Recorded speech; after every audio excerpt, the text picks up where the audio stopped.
참 요즘 세상이 바뀌었다는 것을 절실하게 느끼는 봄이 되었습니다. 김현철 통일장관 후보자의 그간의 경력을 보면서 세상이 참 많이 바뀌었다, 이런 생각을 갖게 됩니다.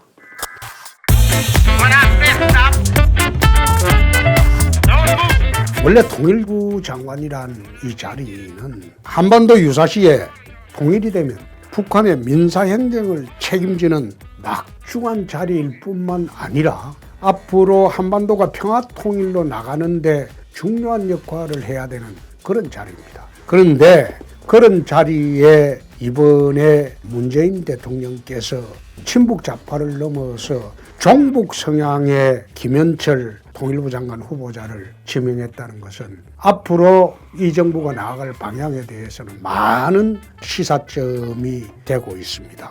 문 대통령은 김현철 장관을 앞세워서 북핵 진전이나 국제 정세와는 상관없이 평화협정과 대북 지원 등 일방적인 편향적 대북 정책을 무조건 강행하려고 하는 그런 시도로 저는 봅니다. 만약 이렇게 된다면 미국을 중심으로 한 유엔의 대북 제재와 반대 방향으로 가는 것이고, 미국의 세컨더리 보이콧을 당할 그런 우려가 심화되는 대한민국 국민들의 안보와는 무관한 그런 장관이 탄생을 하게 되는 것입니다.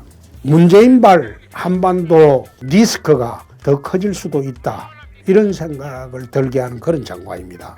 어느 보수단체에서는 이런 말을 하기도 합니다. 이거 김정은 부탁에 따른 발탁이 아닌가, 이런 말까지도 심하게 놔두는 그런 상황에서 이분의 종북 성향에 대해서 몇 가지 말씀을 드리고자 합니다.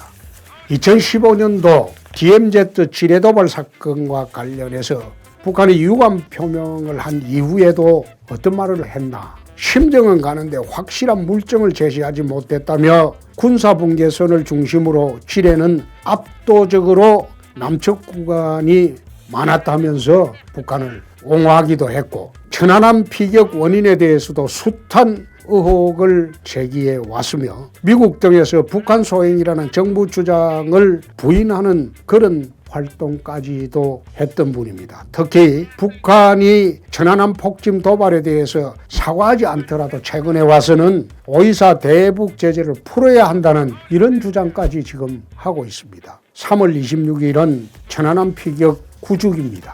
그간의 발언과 행적을 보면서 과연 지금도 천안함 피격에 대한 입장이 달라지지 않았는지 이번 국회 청문회 과정에서 좀 더 야당이 확인을 해야 되는 그런 문제이기도 합니다. 지난 2008년 금강산에서 북한군 총에 숨진 박광자 씨 피살 사건에 대해 일찍 겪는 게 나았을 통과 의례다, 이런 말도 하기도 했어요. 우리가 의심을 갖고 있는 것은 문 정권은 2017년도 하반기 대통령 탄핵 이전부터 조기 대선과 대선 승리를 기정사실화하고 남북 교착 상태를 해소하기 위해 북한과 깊숙한 협의를 한 것으로 우리는 추측을 합니다. 앞으로 누가 어떤 식으로 접촉을 했는지 밝혀질 것이고, 김현철 후보자도 문캠프에서 활동을 했기 때문에 대선 전부터 북한과의 사전 접촉을 어떻게 관여를 했는지 이 문제도 아마 앞으로 청문회 과정에서 밝혀야 할 문제로 나는 봅니다. 그래서 이번 통일부 장관 지명은 문 대통령께서 하기는 했지만은 이것은 참으로 문 대통령이 앞으로 대북관계 안보 리스크를 더 정대시킬 위험이 있는 그런 인물을 지정을 했다, 나는 그렇게 봅니다. 국민 여러분들 어떻게 보시는지 이번 청문회 과정을 면밀히 지켜보십시다.